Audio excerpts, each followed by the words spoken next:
कैसे मेरे भाई ने मुझे और मेरी मम्मी को खुश किया यही बताने वाली हूँ आपको पूरे विस्तार से इस वीडियो में। मेरा नाम अनामिका है। मैं 24 साल की बेहद जवान और खूबसूरत लड़की हूँ, लेकिन मेरी अभी शादी नहीं हुई है। शायद इसीलिए मैं थोड़ी बेचैन सी रहती हूँ। मेरा एक सौतेला भाई है जिसका नाम रोहित है। रोहित की उम्र 21 साल है। मैं रंग की बिल्कुल गोरी हूँ और चेहरे से इतनी सुंदर हूँ कि मेरे रिश्तेदारों में मेरी ही चर्चाएं चलती रहती हैं। मेरी मम्मी भी दिखने में बहुत सुंदर हैं और मेरा भाई भी बहुत स्मार्ट है। मेरे घर में 4 लोग रहते हैं, मैं, मम्मी, पापा और रोहित। घर में और सदस्य भी हैं, लेकिन वो बाकी लोग गांव वाले घर पे रहते हैं। मेरे पापा एक सरकारी अस्पताल में कर्मचारी हैं, लेकिन वेतन बहुत अच्छी है, जिनसे हमारी सारी ज़रूरतें पूरी हो जाती हैं और पापा हमें कभी कभी अच्छी जगह घुमाने भी ले जाते हैं। पापा सुबह 8 बजे ड्यूटी के लिए घर से निकल जाते हैं और रात को 9 बजे वापस आते हैं।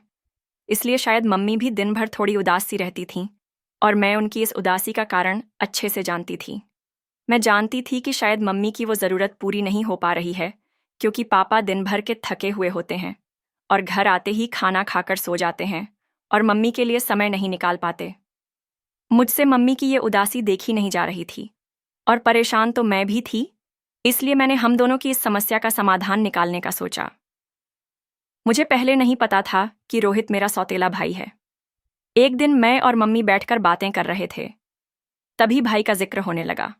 भाई उस समय घर पर नहीं था, तो मम्मी ने बातों ही बातों में कहा, अनामिका, ये बात तुम कभी रोहित से मत बताना, और ये बात मैंने तुमसे भी छुपा कर रखी थी, लेकिन अब शायद सही वक्त आ गया है तुम्हें ये बताने का। मैंने पूछा, कौन सी बात? तो मम्मी ने कहा, रोहित तेरा सौतेला भाई है। बचपन में ही उसके मम्मी पापा एक एक्सीडेंट में चल बसे थे, तो हमने उसको गोद ले लिया था। मुझे पहले भी कई बार मम्मी की बातों से ये शक हुआ था कि रोहित मेरा सगा भाई नहीं है, लेकिन उस दिन मम्मी ने मुझे साफ साफ बता दिया कि वो मेरा सौतेला है। मम्मी ने ये भी कहा कि ये बात अभी उससे मत बताना, सही वक्त या ज़रूरत पड़ने पर बता दिया जाएगा। हमारा घर बहुत बड़ा है और मम्मी पापा का कमरा नीचे वाले फ्लोर पे है और मम्मी अधिकतर नीचे ही रहती हैं, कभी हमारे फ्लोर पर नहीं आती। मेरा और मेरे भाई का कमरा ऊपर वाले फ्लोर पे है। एक दिन गर्मी बहुत थी और मैं अपने कमरे में कूलर चलाकर सो रही थी। तभी मुझे महसूस हुआ कि कोई खिड़की से झांक रहा है। मैंने अचानक से आंख खोला तो खिड़की का पर्दा हिलता हुआ दिखा, लेकिन वहां कोई नजर नहीं आया। मैं जल्दी से उठकर खिड़की के पास गई और वहां से बाहर झांकने लगी तो बाहर की तरफ फर्श पे भाई का चप्पल दिखा।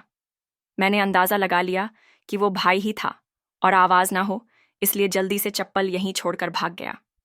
अब मैं समझ गई थी कि वो भी वहीं चाहता है जिसकी ज़रूरत मुझे और मेरी मम्मी को है। मैंने इस बारे में बहुत सोचा और निष्कर्ष यही निकला कि ये सबसे बेहतर मौका है इरादे को अंजाम देने का। लेकिन उसके लिए एक मजबूत प्लान की आवश्यकता थी और प्लान बनाने के लिए मैं कुछ उस तरह की फिल्में और वीडियो देखने लगी। और 2 दिन काफ़ी ढूंढने के बाद मुझे एक प्लान मिला। ये प्लान मैंने मम्मी को बताया। पहले तो मम्मी मन कर रही थी और बोल रही थी कि ये गलत है, लेकिन मैंने मम्मी से कहा, ये बात 4 दीवारी के अंदर ही रहेगी तो इसमें क्या गलत है, और अपने फ़ायदे के लिए कुछ करना हमेशा गलत नहीं होता। मेरी मम्मी मेरी बात अच्छे से समझ गई और अब बारी था अपने प्लान को अंजाम देने का। उस रात जब पापा ड्यूटी से वापस आए तो मैंने पापा से कहा, पापा जाइए गांव घूम आइए, दादी ने कॉल किया था और आपको बुला रही थीं। और पापा अगली सुबह गांव के लिए निकल गए। इधर मैंने दादी को कॉल करके बता दिया कि पापा आप लोगों से मिलने के लिए गांव जा रहे हैं। दादी बहुत खुश हो गईं। और अब बारी थी भाई को अब समझाने की, लेकिन उसको बोलकर समझना मुश्किल था। उस दिन गर्मी बहुत थी, इसलिए मैंने बहुत ढीले ढाले कपड़े पहन रखे थे ताकि गर्मी ना हो। उस दिन भाई अपने कमरे था। मैं उसके लिए सुबह की चाय ले गई। मैंने ट्रे को भाई के सामने थोड़ा झुक के उसके टेबल पर रखा ताकि उसको मेरे अच्छे से दिखे। मैं थोड़ी देर तक उसी तरह रही और भाई भी बस देखता ही रह गया। तभी मैं ट्रे रखकर जाने के लिए पीछे मुड़ी तो इतने में भाई ने पीछे से मेरा हाथ पकड़ लिया और उसने कहा, दीदी कुछ देर मेरे साथ बैठो, तुम्हारे साथ वक्त बिताना बहुत अच्छा लगता है। मेरा प्लान काम कर रहा था। मैं उसके पास बैठ गई और धीरे से मैंने मम्मी को कॉल कर दिया और आने को कहा।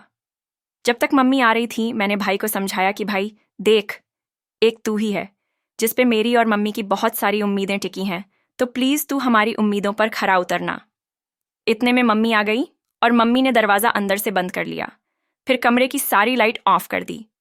इसके बाद जो जो हुआ दोस्तों, क्या ही बताऊं। मज़ा ही आ गया।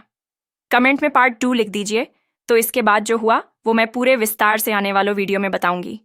तो आने वालों वीडियो देखने के लिए इस वीडियो को लाइक करके इस वायरल स्टोरी चैनल को सब्सक्राइब कर लीजिए। मैं फिर मिलूंगी अगली वीडियो में।